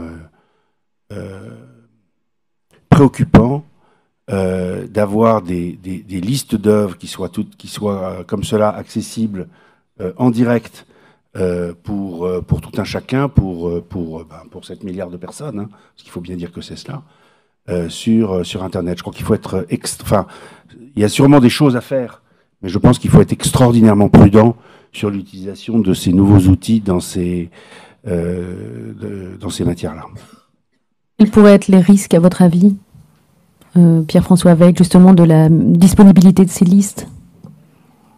Ou des fausses demandes, j'imagine, par exemple. Et après, l'idée, juste pour compléter, pardon, mais c'est pas forcément que ce soit libéré dans la nature, parce qu'effectivement, on pourrait, de la même manière qu'on a vu d'autres commissions, d'autres indemnisations, pardon, à la suite d'attentats, des personnes demander des indemnisations en se prétendant victimes d'attentats et qui finalement ne l'étaient pas. Si on laisse comme ça des documents, je suis d'accord, dans le public, tout est possible. Et c'est simplement que ce soit accessible et mieux répertorié, si je puis dire, c'est-à-dire de manière moderne, auprès notamment de ceux qui sont chargés et qui ont, eux, l'obligation de vérifier pour que cette vérification soit peut-être moins coûteuse, prenne moins de temps, et donc plus efficace, et donc plus systématique. Notamment auprès, alors ceux qui vont être chargés des recherches de provenance, que leur travail soit un peu facilité, et puis surtout des maisons de vente ou des vendeurs, tout simplement. D'avoir un outil qui soit pas... C'est pas de l'information jetée en pâture, mais en tout cas, d'informations qui soient plus rapidement accessibles pour ceux qui en ont besoin, ou ceux qui ont en tout cas l'obligation de procéder aux vérifications. Alors peut-être qu'on peut évoquer, pour finir cette discussion, la fameuse collection qu'on a dit collection Gurlitt, où on a trouvé un certain nombre de tableaux qui ont été restitués récemment. Donc Cornelius Gurlitt, donc, qui avait hérité entre guillemets de son père Hildebrand, qui était un conservateur puis un marchand et l'un des principaux collaborateurs du régime nazi dans le vol des collections juives européennes. Donc il était chargé de vendre les œuvres spoliées et volées par les nazis. Il en détenait entre donc 1400 et 1500 qui étaient encore entreposés donc chez son fils. Qu'est-ce qu'on peut attendre de cette collection Gurlitt et qu'est-ce qu'on peut imaginer en termes de restitution à terme de l'ensemble de ces tableaux? Je n'ai pas beaucoup d'informations. Je crois que les Allemands ont été assez, encore une fois, proactifs sur le sujet. Je ne sais pas du tout combien d'œuvres ont été restituées ou sont en cours de restitution. Je crois 100 ou 150, 10% ou 15%. Mais je ne suis pas certain du chiffre que j'avance. Donc, ce qui est sûr, c'est que ça a révélé la possibilité d'avoir, parce que les Allemands l'ont manifesté à ce moment-là, alors évidemment, ils ont une relation à la culpabilité qui fait qu'ils se sont sentis obligés de le faire. Mais ils ont manifesté au moins une volonté proactive. Ensuite, ils l'ont eu, ils ne l'ont pas eu, tout le monde a agi, peu importe. Il y a eu l'expression d'une volonté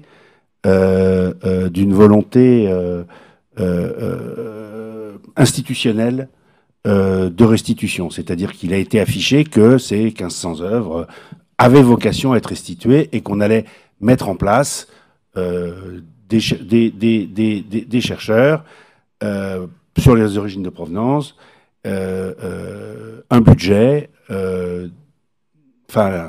des hommes et de l'argent, donc de quoi faire le boulot. Voilà. Et de fait, en quelques années, on en a restitué, je crois, 150, mais j'en suis pas certain. Emmanuel Pollack saurait ça mieux. Combien? 7, vous voyez, bon, 7. Voilà, j'étais optimiste. Donc j'étais très très optimiste. Mais enfin, je pense qu'on travaille. Je pense que ça avance tout de même. Je pense qu'il y en a un certain nombre d'autres. Et voilà, bon. Mais je connais pas bien je connais mal le sujet, donc j'ai été prudent sur les chiffres. Effectivement, 7 sur 150. Voilà. Bon. Sur les sur les œuvres qui ne sont pas... enfin, sur les œuvres qui sont effectivement dans le marché, qui sont un peu partout, il faut bien voir qu'il y a aussi les outils les outils d'Interpol, les outils des services de police, probablement, mais je n'ai pas accès à ça. Il faudrait que les services de police puissent avoir accès plus facilement à Artlos. Mais là aussi, s'il y a 2 personnes dans le service de la recherche, des recherches d'œuvres d'art spoliées, c'est toujours pareil, c'est une question de budget administratif, c'est une question de volonté. S'il y a 2 personnes qui font le boulot, elles ne peuvent pas faire le boulot de 15 personnes ou de 20 personnes. Et donc là aussi, il faut une volonté institutionnelle véritablement de s'engager sur ces chemins-là. Alors, au-delà de l'affichage politique qui fait que, à un moment donné, en France, le président de la République, le Premier ministre, dans d'autres pays, le Premier ministre ou le ministre des Affaires culturelles s'en saisit et puis est très content de pouvoir organiser une restitution à un moment ou à un autre. C'est vraiment une volonté d'une action administrative continue. Mais pour ça, c'est de l'argent, et de l'argent, il n'y en a pas dans les budgets. C'est aussi simple que ça, malheureusement. Et sur cet aspect financier, en fait, il faut savoir que Artlos, qui est la base de données la plus complète sur les spoliations, est un organisme privé. Et donc, vous recevez une lettre où on vous dit on a identifié une œuvre qui pourrait, dans une vente, mais donc êtes-vous prêt à payer une commission à Artlos de temps? Et donc, de ce point de vue-là, je pense que ce serait bien de se réapproprier cette information, si on pouvait le faire. Oui, et puis il y a effectivement cette idée de création de commissions, de création de missions. Il faut être certain qu'il y ait derrière effectivement les personnels, les recrutements qui font que ça fonctionne et que ce ne soit pas que de l'affichage. Malheureusement, je crois que le travail qui est fait sur ces problématiques-là des spoliations pendant la Seconde Guerre mondiale,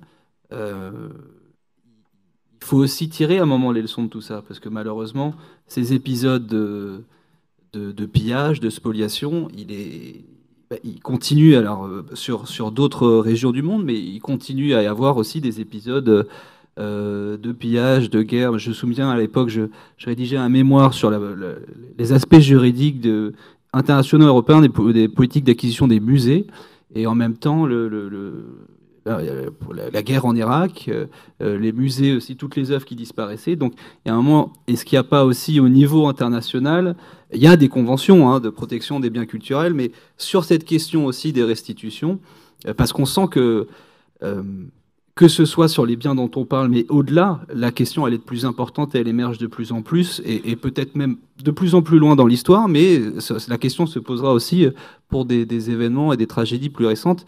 Est-ce qu'il n'y a pas peut-être quelque chose à créer au niveau international et des leçons à tirer de ce changement de paradigme-là, parce qu'il s'agit de surmonter ce qu'on a décrit concernant les MNR, une forme de raison d'État culturelle et artistique qui ne satisfait plus personne.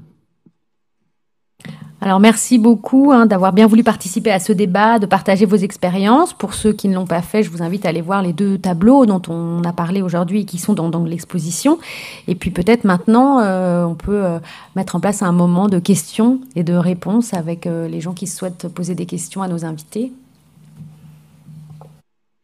Je voudrais rappeler aussi les œuvres qui sont restées dans les appartements où tous les habitants ont été déportés. Et je vais rappeler ma propre histoire. Moi, j'avais 3 ans dans le Veldiv. Et mon père était ami avec Chagall et Soutine. Et nous avions un Chagall et un Soutine à la maison, que je ne pourrais pas individualiser. Mais j'avais 3 ans seulement. Mais ceux qui ont volé tout ce qui restait dans la maison, on ne peut pas demander quoi que ce soit. Je pourrais même pas dire comment étaient le Soutine et le Chagall. Cependant, ça existait. Il y a donc beaucoup d'œuvres qui ont disparu de cette façon-là. Et dans l'appartement, il y avait aussi, ça c'est mon histoire personnelle, une machine à coudre, Mon père, lui, était pilote d'essai et ingénieur aéronautique, mais ma mère était couturière. Et quand on est parti se cacher, quand on est revenu du Veldiv, nous deux seulement, ce qui importait le plus, c'était la machine à coudre, pas le Chagall et le soutine. Voilà une preuve que des œuvres ont disparu, mais j'ai l'adresse précise de cet appartement, l'étage, mais je suppose que c'est impossible de retrouver. Non, mais typiquement, ce que vous évoquez, et bien que ça ne remplace pas une machine à coudre et ça ne permette pas de recoudre les morceaux de votre vie, typiquement, c'est le type de spoliation auquel la CIVS est capable sinon de rendre justice, en tout cas pour lequel elle est capable d'intervenir et de vous indemniser. Si vous avez quelques éléments qui permettent de monter un dossier auprès de la CIVS, il faut le faire et je vous y encourage. De ce point de vue-là, même si encore une fois les procédures sont longues, la CIVS est faite pour cela. Commission d'indemnisation des victimes de spoliation. Hein. C'est avenue de Ségur. Bien que ce soit dans les anciens locaux du ministère des Télécommunications, ils ne sont pas forcément très rapides. Mais oui, c'était les postes. Mais il y a vraiment des gens sérieux, des équipes qui travaillent et il faut déposer des dossiers. Je crois du reste que la période je crois qu'il y avait une période qui était ouverte. Je ne sais pas si elle n'arrive pas à sa fin. Enfin, voilà. Mais la CIVS, c'est fait pour ça. C'est fait vraiment pour l'indemnisation des victimes de spoliation. Bonjour, je suis David Zivi, je travaille au ministère de la Culture et j'ai l'honneur et la chance d'être invité la semaine prochaine. Vous étiez caché? Non, j'étais là. À l'une des tables rondes de dimanche prochain, mais je me permets juste de prendre la parole quelques instants pour tenter, je ne suis pas ici en mission officielle aujourd'hui, on est dimanche, mais pour tenter d'apporter peut-être une touche d'un peu d'optimisme, peut-être pour répondre à madame à l'instant, comme l'a fait monsieur Veil, sur ce type de cas de disparition d'œuvres d'art ou de tout autre objet, de tout autre meuble dans un appartement pendant la guerre. C'est en effet la mission de la Commission pour l'indemnisation des victimes de spoliation que de traiter ces dossiers. Il n'y a pas de limite de temps. Il a été question à un moment de fermer bientôt la commission, ça n'est pas le cas aujourd'hui, et donc je travaille tous les jours avec eux, donc je peux on peut en parler après la réunion si vous voulez, madame. Sur la question, toutes les questions qui ont été évoquées, voilà, juste dans la touche d'optimisme, c'est quand même la question de l'état d'esprit, l'état d'esprit de la profession. Je ne suis pas conservateur, je suis fonctionnaire au ministère de la Culture, mais il y a quand même un changement. Il y a eu un peu plus, quand même de restitution ces derniers temps. Et ce qui est intéressant, en tout cas, c'est de voir qu'elles vont croissant. C'est-à-dire qu'il y en a eu 30 depuis 10 ans, il y en a 18 depuis 5 ans, donc il y en a une trentaine en numéro de MNR qui arrivent, j'espère, d'ici la fin de l'année. On a évoqué des générations, il y a en tout cas un certain nombre d'initiatives qui sont prises dans un certain nombre de musées, et on n'a pas commencé par les grands musées nationaux de Paris, c'est vrai. On a commencé par des initiatives locales de conservateurs dans des musées de diverses villes en France. On a beaucoup parlé de Angers, mais Poitiers récemment a fait un grand mur dans son musée en disant voilà ce que sont les MNR, à qui ça appartient. Si jamais, ça n'arrive plus évidemment, mais si jamais vous reconnaissez ce tableau, c'est un peu théorique aujourd'hui évidemment, 80 ans après les faits, mais il y a un certain nombre d'initiatives qui montrent que voilà, ça vient même plutôt du terrain, comme on dit. On a eu une formation pour la première fois, une formation continue pour les conservateurs cette année à l'Institut du patrimoine, donc le lieu de formation des conservateurs sur ces questions-là. On a refusé du monde avec des gens qui veulent intervenir là-dessus. Le Louvre a ouvert, donc on l'a évoqué, 2 petites salles très petites, très introuvables, mais comme beaucoup de choses au Louvre, Louvre aussi, enfin, je ne sais pas s'il y a des gens du Louvre ici, mais ce sont des collègues, la signalétique au Louvre, c'est compliqué. Et on peut le voir de toutes les façons. On peut voir que c'est tout petit, le panneau est assez peu clair, et en même temps, il n'y avait rien avant. Donc voilà, on essaye d'avancer un peu plus vite, de convaincre tout le monde. Il se trouve que je suis responsable de cette nouvelle mission qui est chargée de la recherche et des restitutions. On doit faire nos preuves, hein, on est encore un tout petit peu au début, mais bientôt on ne sera plus au début et on nous demandera des comptes. Mais voilà, on essaye de traduire cette volonté politique pour espérer que ce ne soit pas que de l'affichage. Et donc voilà, il y a un certain nombre d'enjeux, et je voulais aussi insister sur le fait qu'au-delà des MNR, dont je pense on ne trouvera pas, mais vous l'avez dit, la provenance pour l'ensemble des œuvres, parce qu'on a 1200 peintures et on a 650 objets d'art. Objets d'art, en fait, c'est parfois des morceaux de mobilier dont il est évidemment très très difficile de retracer la provenance. Mais au-delà, nous voulons examiner l'ensemble des acquisitions. C'est un travail assez titanesque, mais les acquisitions faites par les musées pendant la guerre, mais depuis la guerre surtout, dans des cas comme celui du Pissarro de M. Bauer, acheté par des gens il y a 20 ans. Les musées, évidemment, ont sans doute fait la même chose pendant 70 ans, acheter des œuvres sans trop se préoccuper de la provenance. Personne ne s'en préoccupait vraiment, comme on l'a dit. Et essayer de comprendre pour les œuvres pour lesquelles la provenance est douteuse, en savoir un peu plus pour aller vers des restitutions. C'est un travail évidemment assez important, et vous l'avez dit, et je finirai par cela, c'est évidemment une question de moyens, de postes. La grande différence des musées français avec beaucoup d'autres pays en Europe, c'est que nous n'avons pas de poste de chercheur de provenance à temps plein, vous l'avez dit, Monsieur Kaplan. En Allemagne, il commence à y en avoir, il y en a aux Pays-Bas, et il commence à y en avoir dans beaucoup de pays. Le Louvre va peut-être en créer un. Nous essayons de seconder le Louvre, et nous allons faire travailler des chercheurs de provenance indépendants pour compléter cette capacité de recherche. Voilà, donc on se croise souvent, Monsieur Weil, et donc on en parle de temps en temps. Voilà, c'était la petite touche un peu optimiste. J'espère qu'on peut l'avoir, mais nous aurons des comptes à rendre aussi. Justement, Monsieur David Zivie, peut-être vous pouvez nous dire, quels sont les effectifs dans cette nouvelle mission, parce que justement c'est la question qu'on se posait, c'est la question des moyens qui sont mis. Aujourd'hui, nous sommes 6, voilà. Et il n'y a pas donc de chercheurs dans les musées à temps plein. Pour le moment, c'est essentiellement la réunion de personnes qui travaillent de façon dispersée, 2 à la CIVS, comme on l'a dit, et 3 au ministère de la Culture déjà. Il y a un changement politique symbolique important, c'est que cette mission ne dépend pas de la direction des musées. Ça a été un débat assez compliqué au sein du ministère, mais on s'occupe également des livres. On veut s'occuper des livres avec un certain nombre de conservateurs de bibliothèques. On a parlé la semaine dernière ici des livres spoliés. C'est un continent en soi, et avec des nombres d'œuvres, d'objets volés bien plus importants encore. Nous avons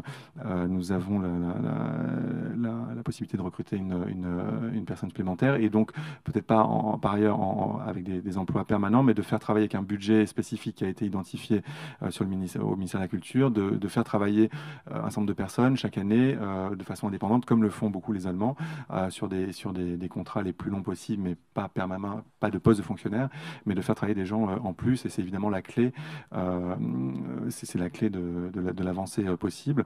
Et l'autre biais, c'est aussi c'est notre rôle de mobiliser nos différents contacts, collègues dans les musées, pour qu'ils partagent aussi ce travail de recherche, et notamment en tout cas dans les grands musées nationaux qui ont un peu plus d'effectifs.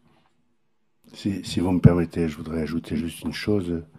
Cher David, je ne vous avais pas vu, parce que comme d'habitude, par modestie, vous êtes mis au fond et on ne vous voyait pas. Mesdames et messieurs, vous pouvez applaudir David Zivie. Il est effectivement l'incarnation. Il est l'incarnation de cette nouvelle politique de l'État. Il a pris au sérieux l'affichage politique qui a été annoncé, et maintenant il l'incarne. Et à l'intérieur de l'État, il se bat effectivement pour que progressivement les choses évoluent. Il vous l'a dit, il a réuni 6 personnes, dont des gens de la CIVS, dont des gens des musées, dont des gens du ministère de la Culture, mais c'est un combat qu'il mène vigoureusement, mais je dirais pas en solitaire, mais voilà, très vigoureusement, à titre personnel. Véritablement, vous pouvez l'applaudir, car il est l'incarnation de ce combat. Merci. Je suis Alice Tachman, la secrétaire générale de la Fondation pour la mémoire de la Shoah. Et je voulais juste apporter une précision sur la CIVS que certains d'entre vous dans cette salle ne connaissent pas. Donc la CIVS ne s'occupe pas uniquement des objets d'art. Elle s'occupe également des machines à coudre, des casseroles, des assiettes, etc., etc. Donc si dans cette salle, certains n'ont pas encore n'ont pas déposé de dossier qui se télécharge sur Internet et on peut vous aider à le faire. Faites-le. Voilà. Il n'y a aucune raison de ne pas être indemnisé, même sur les petites choses. Voilà.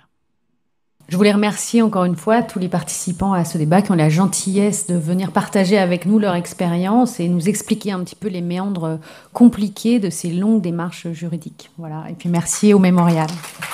Merci à vous, au nom du Mémorial.